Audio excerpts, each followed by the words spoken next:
Hola, hola mi gente de Iswa. Hoy estamos en Café con Expertos con una invitada muy especial, que es la señora Sandra Herrera. Es una invitada internacional que tenemos el día de hoy y pues tenemos el gusto de tenerla acá. Señora Sandra, muy buenas tardes, ¿cómo estás? Hola, ¿qué tal? Muy buenas tardes. Un gusto poder estar contigo, Arturo, y con toda la gente de ISWA, Colombia. Mucho gusto.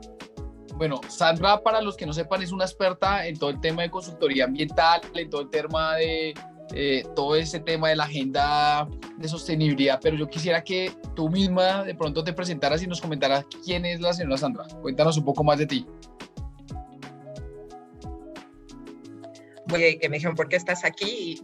Bueno, el origen de que esté yo en estos temas es como curioso. Yo estudié ingeniería industrial y hacia el final de la carrera, cuando había que elegir el tema de tesis, me acuerdo que vi un reportaje sobre lo que hacían con la basura en Australia. Les estoy hablando de hace mucho tiempo, a lo mejor algunos de ustedes no habían nacido, de finales de los 80s, y me llamó mucho la atención que hacían bloques para la construcción con basura. Entonces a mí me pareció como algo muy lógico. Yo decía, bueno, sí, es que a la basura se van cosas que todavía sirven y entonces pues hay que buscarles un nuevo uso. En esa época, por lo menos en nuestros países, todavía no se hablaba de reciclaje como tal, entonces propuse que el tema de tesis se llamara la industrialización de la basura en México, pero pues mis maestros me desincentivaron y me dijeron, no, cambia de tema, lo importante es que te recibas rápido y que hay mucha mafia en el tema de la basura y no vas a conseguir información. Y bueno, acabé haciendo un sistema de control de inventarios en una fábrica de pasteles. O a lo mejor ese les parecía que era el tema para una mujer. Entonces, quién sabe cuál fue el trasfondo, pero bueno, finalmente me llamó mucho la atención esta parte y curiosamente lo otro que me llevó a estar aquí fueron los coches. Mis prácticas profesionales las hice en General Motors, en México tenían una planta muy grande dentro de la ciudad y estuve en el área de inventarios y entonces pues me fui familiarizando con el tema de fabricación de autos y pues del ensamble y de las máquinas herramientas y todo. Entonces, pues digamos que esos dos antecedentes fueron importantes para que cuando me ofrecieron mi primer trabajo dentro del primer programa contra la contaminación atmosférica de la Ciudad de México, pues no llegara yo en blanco, ¿no? Entonces, a partir de ese momento, aunque mi formación no era de ingeniera ambiental, pues la formación de ingeniera industrial me ayudó como a entender muy rápido los temas y pues me quedé, me quedé en lo ambiental. Y pues empecé en calidad del aire y posteriormente tuve la oportunidad de pasar por un despacho privado donde vimos la parte de impacto ambiental de algunas industrias y de riesgo ambiental para capacitar a los funcionarios de la Secretaría de Medio Ambiente y Recursos Naturales que pues apenas estaba formándose y pues fue muy interesante pues contar con esta capacitación a través de una empresa estadounidense que se dedicaba al tema y pues eso me permitió como irme abriendo camino rápidamente en muchos temas de la agenda gris, es decir, de la parte de que atiende la contaminación y posteriormente pasé por Comisión Nacional del Agua, ahí mucho desde la perspectiva también de la legislación y de la atención a conflictos generados por el agua y llegué luego a la Secretaría de Medio Ambiente a nivel federal, justo a coordinar la Cruzada Nacional por un México Limpio, que me permitió pues regresar a aquel tema de tesis, de qué hacemos con la basura en México y pues también me encantó el tema, tuve la oportunidad de ser muy apoyada por la cooperación alemana, por la GIZ, y entonces pues fue un tema que me encantó, sobre todo también en esta perspectiva de la basura no debería ser basura. Entonces, ¿qué hacemos con todo lo que tiene valor? Y entonces, pues empezar a tener información sobre reciclaje y posteriormente el enfoque de economía circular, pues me ha llamado muchísimo la atención el análisis de ciclo de vida también. Entonces, pues me volví como basuróloga sin título, pero de corazón y de experiencias y de, pues de visitas a los sitios pues es un tema al que le tengo como mucho cariño. Ahí fue donde escuché de ISWA y después me tocó la gran oportunidad de ser subsecretaria de Fomento y Regulación Ambiental a nivel federal, y entonces allí pues atendía a todos los temas, desde lo más verde, que puede ser lo relacionado con bioseguridad, con áreas naturales protegidas, especies en peligro de extinción, hasta extracción de minerales, normatividad para el sector agrícola y, bueno, pues lo que yo ya venía trabajando de la parte de gestión industrial, ¿no? Toda la contaminación. Entonces, pues fue un brinco muy, muy grande para mí y ahí también me di cuenta de que venían los temas de ciudad muy fuertes. Se hablaba de movilidad, se hablaba de gestión del agua, y entonces dije, tengo que fortalecer mi parte de conocimiento de dinámica de las ciudades para hacer políticas públicas más atinadas, relacionadas con la gestión urbana, ambiental. Y entonces estudié la maestría en desarrollo urbano con un enfoque de sostenibilidad, es decir, teníamos materias de sociología urbana, de economía urbana, de ecología urbana, más los clásicos de la planeación urbana. Entonces, pues todavía me abrió más la visión de cómo se tiene que analizar los problemas ambientales de manera sistémica para poder ofrecer soluciones más integrales y que podamos ir avanzando realmente en la solución de los problemas. Y pues para aplicar esto, trabajé en la cooperación alemana, en la GIZ, y recientemente estuve 3 años como subsecretaria de gestión ambiental en el estado de Guanajuato, que es la sexta economía dentro de México, un auge industrial grandísimo que fue planeado así durante los últimos 30 años, pero que eso hizo que hicieran un daño ambiental considerable y entonces pues ahora había que ver cómo se podía revertir este daño ambiental que pues se derivó de este crecimiento industrial tan agresivo, y pues estuvimos allí aportando para poder pues ver cuáles son las maneras más eficientes de poder conservar los recursos naturales y de mitigar la emisión, más atender ahora ya la agenda de cambio climático, que también es muy importante.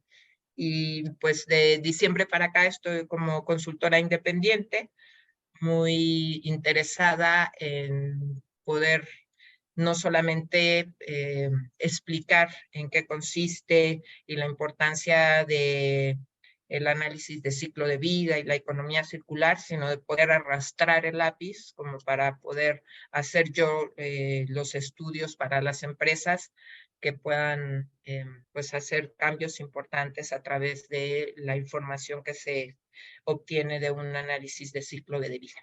Y pues ese es así como... El pequeño resumen, el breve resumen. Sí. Algo importante, señora Sandra, bueno, y es que tú como ingeniera industrial, yo creo que debes saber la importancia del uso eficiente de los recursos, ¿no? Quisiera que nos comentaras un poco, viendo este tema, cómo estamos allá en México en manejo de los recursos, cómo está la disposición de los residuos, cómo es allá el contexto de México, que muchas veces no lo conocemos. Sí, mira, por un lado, sigue presente esa pregunta que yo me hice desde que era estudiante de la universidad, de cómo es posible que llega a la basura cosas que todavía tienen valor. Pero digamos que también poniéndome en los zapatos de una ingeniera industrial que trabajara dentro de una planta productora, no entiendo cómo dejan salir cosas de valor como si fuera basura. Y no te hablo de que revuelvan los residuos y entonces todo sale revuelto y nadie se dio cuenta, no. En Guanajuato, que es un estado industrial, como les comentaba, en los tiraderos a cielo abierto, vertederos les llaman en Colombia, encontraba yo rollos de tela o rollos de vinil completos, como si hubieras ido a la tienda de telas, sacaras el rollo y de allí lo arrojas al tiradero. Y yo decía, bueno, ¿qué, qué director de esa planta industrial deja salir material que tiene valor económico a la basura? ¿Por qué no lo venden? ¿Por qué no lo reciclan? ¿Por qué no inventan hacer nuevos productos? Entonces, eso me dio como un shock fuerte. Pensé que no ocurría como tal, o sea, que a lo mejor se fueran, no sé, los pedacitos de tela mal cortados o lo que fuera, pues no es lo ideal, pero entiendes que los encuentres ahí en el vertedero, pero rollos así completos, la verdad sí fue un shock muy fuerte. Y pues también como ya venía trabajando con la cooperación alemana el tema de uso eficiente de recursos, pues sí le quise como poner más atención y entonces empezar a platicar con las empresas de, pues que tenían que reflexionar sobre eso que estaba pasando y que pues en principio lo que les duele pues es lo monetario, ¿no? El dinero. Entonces decirles pues son pérdidas que ustedes están propiciando. Entonces pues si quieren evitar pérdidas monetarias pues tienen que ver qué van a hacer con esos materiales. Y lo segundo pues es la realidad global. La realidad global es que los recursos no son infinitos. La realidad global nos dice que en agosto nos agotamos los recursos que la Tierra puede sustituir en un año, es decir, que de septiembre a diciembre estamos sobreexplotando el planeta Tierra. Y también la realidad global nos dice que con esta tendencia que vamos, pues necesitamos 2 planetas Tierra para seguir satisfaciendo las necesidades de consumo. Entonces, no hay manera de que sigamos en esta tendencia. Entonces, el uso eficiente de los recursos nos hace reflexionar sobre desde el diseño del producto, en el que tú puedas decir, a lo mejor con menos material puedo seguir dando la misma funcionalidad de mi producto, entonces ir por ello. O si le hago algunos cambios de diseño, pues a lo mejor ya me ahorré 8 centímetros cuadrados que no venían al caso, entonces pues también ya es un ahorro de material. Pero también importante es que pensemos en una vida útil mucho más larga de los productos, de tal forma que pues no tengamos que estar teniendo una computadora o un teléfono cada año porque se vuelven obsoletas, o el ejemplo clásico que ponemos que es el de las bombillas eléctricas o los focos eléctricos que se fabricaron a principios del siglo pasado, en realidad podían durar toda la vida encendidos y no pasaba nada. Pero cuando los fabricantes se dieron cuenta de que podían lograr toda la vida, empezaron a variar el calibre de los filamentos para que fueran tan delgaditos que con alguna sobrecarga se reventaran y entonces tuvieras que cambiar el foco o la bombilla. Entonces, eso se llama obsolescencia programada y fue una práctica industrial que pues fue aceptada por mucha gente o por toda la gente, y entonces en este momento ya no podemos seguir en ese esquema por la falta de recursos que nos provee la tierra. Entonces hay que ir como destejiendo todos esos falsos o viciosos paradigmas para generar los nuevos en el ámbito de la economía circular. Y el reciclaje, que también es parte de la economía circular, en el cual pues requiere de la colaboración ciudadana para que cuando ya no utilicen el envase de lo que consumieron, pues puedan de manera adecuada ponerlo en contenedores para que se vayan acumulando y alguien los recoja y todo ese volumen acopiado se pueda reingresar a la cadena productiva con un costo-beneficio adecuado, ¿no? Porque si cada botella de plástico que puede ser reciclada la recoges cada 100 kilómetros, pues no va a ser económicamente factible el reciclaje, pero si se van haciendo contenedores y después puntos de acopio y ya con un volumen allí considerable, entonces sí haya gente que diga, ok, ahí está mi materia prima, voy por ella y la reingreso al proceso productivo. Algo que comentabas y es muy interesante es el tema de que en agosto ya nos consumimos todo lo de un año, ¿no? Y el planeta ya no puede generar más de lo que nos estamos consumiendo. Y de ahí viene algo en lo cual yo sé que tú eres muy experta y es el desarrollo igual no puede parar. Lo que pasa es que tenemos que tener algo que es desarrollo sostenible. Y de ahí yo sé que tú eres muy experta de todo ese tema de los objetivos de desarrollo sostenible y quizás no todos conocemos muy bien qué es eso. Quisiera que tú nos comentaras un poco qué es eso de los objetivos de desarrollo sostenible y de la agenda al 2030, por favor. Claro, mira, lo más importante es que tengamos presente que la sostenibilidad se da en 3 dimensiones: la social, la económica y la ambiental, porque luego se había hecho como una asociación de ideas de sostenibilidad solamente con lo ambiental. Entonces, me parece que la Agenda 2030, de una manera como muy amigable, vuelve a poner sobre la mesa que no olvidemos esto. Cuando hablamos de sostenibilidad, hablamos del factor humano, del factor económico y del factor ambiental. Entonces, ese es como lo primero que le reconozco de muy bueno a la Agenda 2030.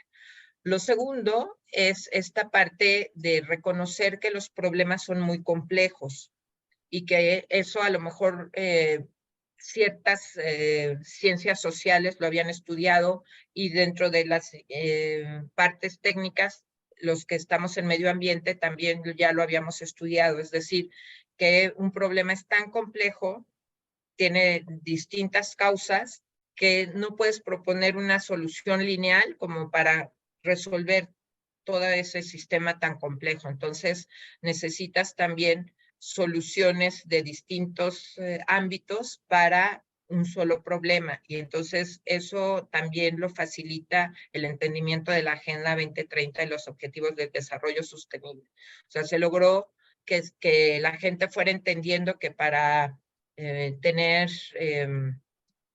hambre cero, pues se necesita que haya disponibilidad de agua, y para que haya disponibilidad de agua tienes que cuidar los ecosistemas. Entonces como que ahí ya vas hilando todos los temas, ¿no? Entonces ese es como lo segundo que yo diría que es muy bueno de la Agenda 2030. Y pues con otros esfuerzos que se habían hecho desde Naciones Unidas, como eran los objetivos del milenio, también el haber desmenuzado un poco más los temas también ayuda. Por ejemplo, en el cuidado de la tierra, ahora se distingue la parte de ecosistemas terrestres, la de vida submarina, la de cambio climático, la de agua, de manera tal que pues se puedan ir atendiendo cada uno de los temas y se haga visible todos los esfuerzos. Entonces eso me parece que también es importante. Y otra de las cuestiones importantes de esta Agenda 2030 es que pueden ser manejados a todos los niveles. Es decir, si tú los quieres ubicar en políticas nacionales, los puedes ubicar en políticas nacionales, pero si tu requerimiento es hacerlo por región, también lo puedes hacer, o lo puedes hacer en tu propio municipio. Entonces, eso me parece que también es una ventaja y que involucra a todos, involucra a gobiernos, involucra a empresas, involucra a la sociedad civil, y entonces todo el mundo tiene un lugar y una tarea que hacer, y que también hace que las personas que son las que padecen más los problemas también estén presentes, es decir, no se queda fuera el pobre, no se queda fuera el que padece hambre, no se queda fuera el que tiene mala educación o el que no tiene servicios de salud, se va como entrelazando todo. Entonces, creo que esa es la gran ventaja de la Agenda 2030, y que reconoce que todo esto hay que hacerlo en dos escenarios importantes, que son los últimos dos objetivos.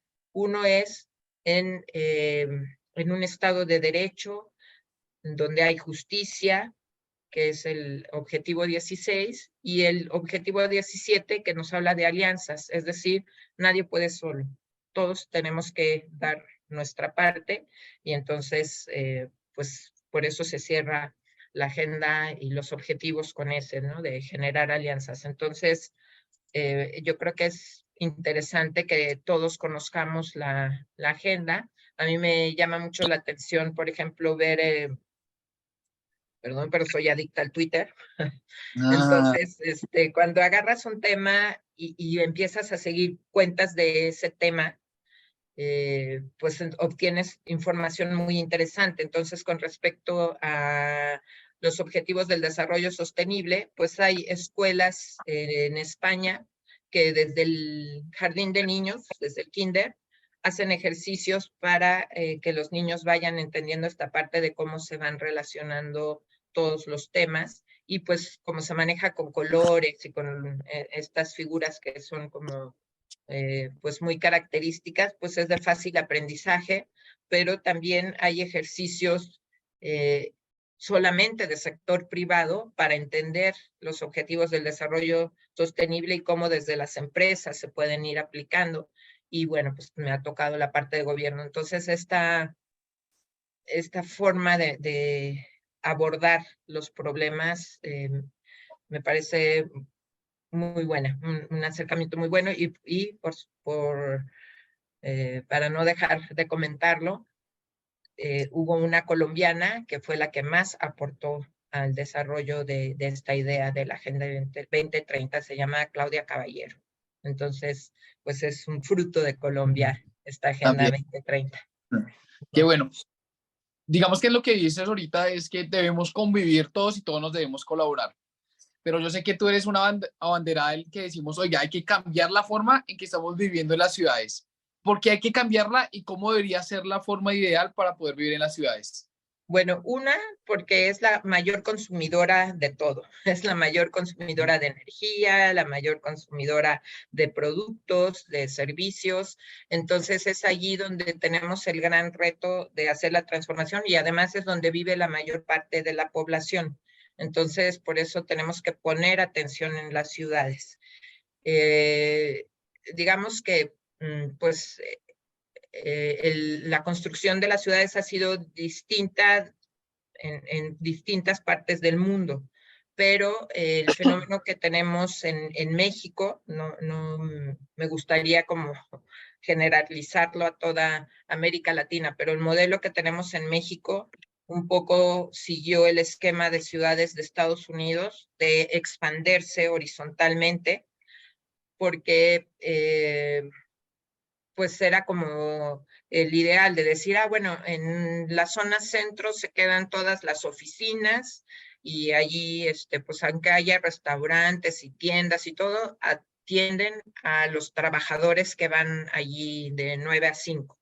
Y en los suburbios vive la gente, y de repente por allá hay un centro comercial y todo.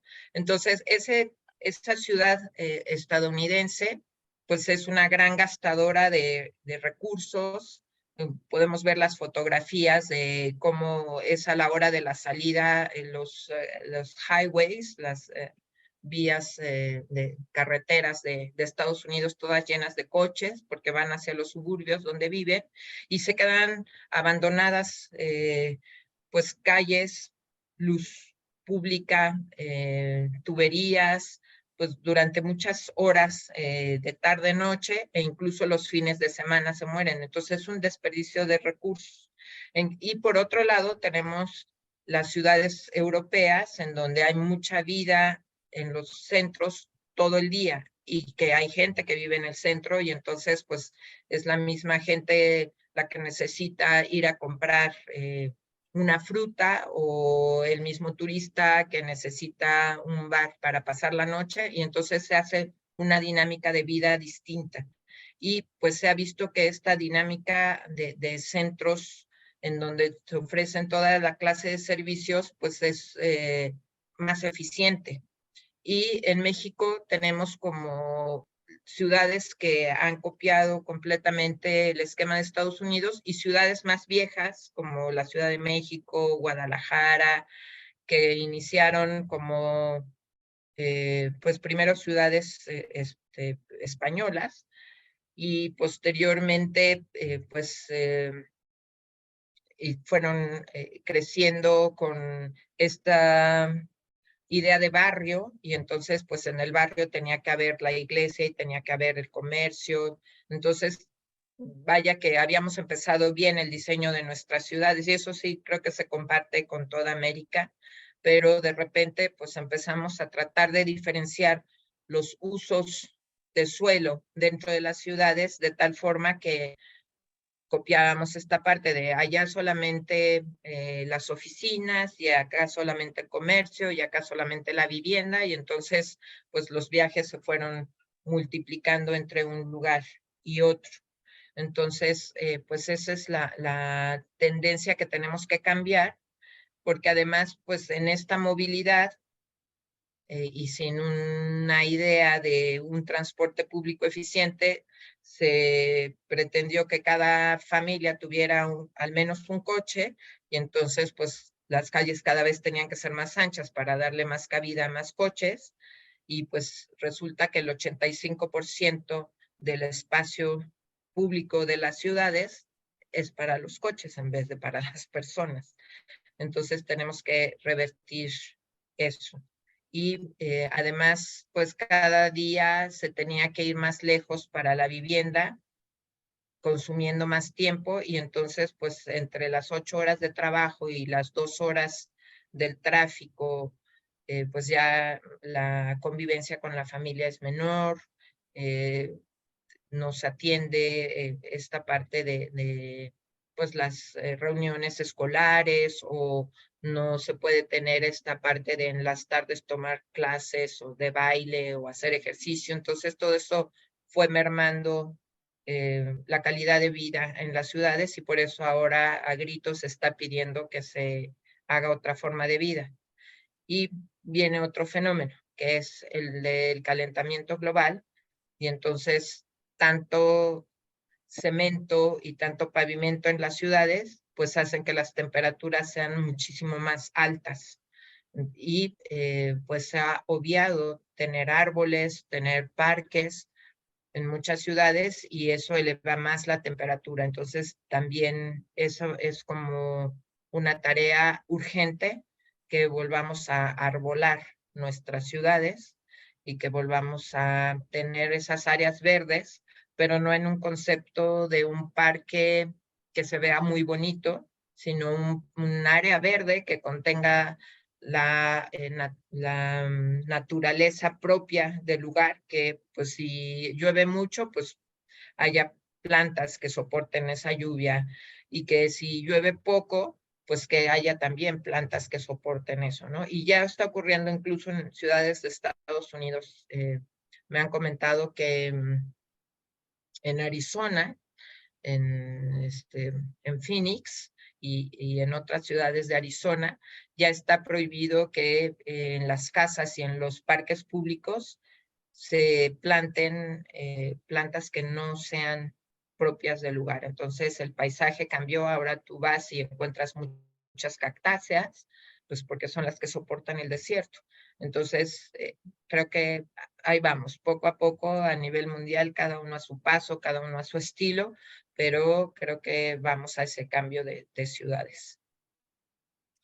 No me quisiera ir sin preguntarte por una de los proyectos más interesantes que te hemos visto, que es todo eso de la red Giresol. Cuéntanos un poquito qué es más eso de la red Giresol, señora Sandra. Bueno, quisiera ponerte el antecedente. En el año 2000 se hizo una encuesta de qué era lo que más le gustaba a la gente cuando visitaba México como país. Y entonces la respuesta era que pues nuestra gente es hospitalaria. Y también había la pregunta de qué es lo que menos les había gustado de su visita a México y contestaban que era un país sucio. Entonces, ante esta encuesta, el entonces presidente Vicente Fox dijo que había que ponerle atención al tema de la basura si queríamos seguir recibiendo turismo. Entonces, pues hubo un llamado a tratar el tema de manera transversal en el gobierno federal y aunque la ley no le daba a la Secretaría de Medio Ambiente todas las responsabilidades relacionadas con los residuos de manejo municipal, residuos sólidos urbanos, según nuestra ley, pues sí, con este mandato presidencial tuvo que tomar el liderazgo. Entonces, pues la cruzada nos ponía ante dos desafíos muy grandes. Por un lado, el poder limpiar el país y dotar a los municipios de sitios de disposición final adecuadas, es decir, pasar de estos tiraderos a cielo abierto o vertederos, como los conocen ustedes, a rellenos sanitarios que cumplieran con la norma. Y la segunda vía era poder cambiar este paradigma de desechar todo y entonces pues hablar de reciclaje, hablar de reutilizar, las famosas 3 Rs de aquel momento, ¿no? Reducir, reusar y reutilizar. Entonces, pues para poder transmitir rápidamente estos mensajes, se había generado la ley en el 2003 y se había generado la norma de manejo de rellenos sanitarios. Pues teníamos que contar como con mucha gente y en realidad dentro de la Secretaría de Medio Ambiente no había tanta gente. Entonces, la cooperación alemana, la GIZ, se sentó conmigo para ver qué era lo que podíamos hacer y entonces pensamos en que deberíamos formar a gente que nos ayudara a formar a más gente, es decir, capacitar a capacitadores. Y con esa idea, además de haber tenido bien identificados cuáles eran los problemas con respecto de la gestión de residuos, nos reunimos primero con la gente de educación ambiental de ahí dentro de la Secretaría, después con el encargado de las oficinas de la Semarnat en toda la República Mexicana y les pedimos ayuda para hacer esta primera convocatoria de funcionarios a los que pudiéramos capacitar en cada estado de la República que pudieran transmitir este mensaje de existe una ley, existe una norma, existe la filosofía de las 3 Rs y vamos a cambiar lo que estamos viviendo. Entonces, pues fue el primer curso de capacitación que dimos. Asistieron estos funcionarios de eran 26 estados de la República de 32 y se convocó a una segunda generación donde ya se logró, además de esos primeros 26, tener a 32 de toda la República y no solamente de la Semarnat, sino se invitó a los gobiernos de cada estado a que también mandaran una persona. Entonces, entre estas dos generaciones, logramos tener 60 capacitados. Y a esos capacitados les pusimos un reto, que sus conocimientos los transmitieran también a los municipios para que pudiéramos hacer esta cadenita. Y entonces con esas 60 personas de estas primeras dos generaciones, llegamos a 1,000 municipios mexicanos. En México existen 2,480 municipios aproximadamente, entonces casi llegamos a la mitad. Entonces el entusiasmo por esta red fue creciendo y pidieron gentes de universidades participar y también gentes de los municipios e incluso empresarios, que eso fue como una sorpresa, nunca lo esperamos. Entonces, pues como venía creciendo y además había mucha comunicación entre todos los que se estaban capacitando, hicimos un concurso de pues que alguien pusiera el nombre de esta red, y una ingeniera del estado de Nuevo León, donde está Monterrey, una de nuestras ciudades más prósperas por la industria, pues se le ocurrió este nombre de Giresol y lo asoció a la flor de girasol, que es como muy representativa de México, y quiere decir gestión integral, Resol de residuos sólidos. Entonces, Ujú. así fue como surgió la red Giresol, y pues logramos hacer 6 generaciones de gente capacitada por Giresol, y además no solamente en esto primero básico que te comenté, sino en todos estos años fue como avanzando, por ejemplo, la pregunta de cuál era la mejor tecnología para el tratamiento de los residuos. Conocíamos nada más la del relleno sanitario y es la que priva en la mayor parte de América Latina, pero empezaron a hablarse de biodigestores o empezó a hablarse de pirólisis. Entonces, pues se convirtió como en este mecanismo para poder transmitir de manera más rápida la información y que pues contáramos con gente que se fuera especializando. Además, también hablamos allí de cuál era la mejor forma de operar desde los municipios. Entonces se platicaba y se estudiaba si era conveniente que los municipios tuvieran su área de limpia y ellos se encargaran de toda la gestión de residuos, o si lo concesionaban a un privado, o si había algo mixto, que es el organismo operador de residuos. Y entonces en ese esquema, uno de los egresados de la red Giresol en el estado de Jalisco, que es donde está Guadalajara y Puerto Vallarta, es un estado pues también muy conocido a nivel internacional, logró organizar a 6 municipios pequeños, digamos que más de actividad rural, pero también turística, para que pues entendieran que si ponían un solo sitio de disposición final para atender a los 6 municipios, pues iban a disminuir los costos. Y además invitaron a un municipio de un estado vecino que le quedaba, digamos, físicamente más cerca trabajar con los de Jalisco que con otros de Michoacán. Entonces, pues este sistema integral de manejo de residuos cobró muchísima fama. Se llama CIMAR Sureste, y pues no solamente nosotros lo usábamos como ejemplo y llevábamos a gente a que se siguiera capacitando allí, sino que también de otros países empezaron a visitarlo. Quien lo dirigió por muchísimos años es Francisco Galván, que estuvo en la segunda o en la tercera generación de capacitados por Giresol, y pues ahora es el que lleva el capítulo México de ISWA. Entonces es como muy satisfactorio ver que esa gente que se capacitó hace 20 años, pues siga trabajando muy comprometidamente en el tema de residuos.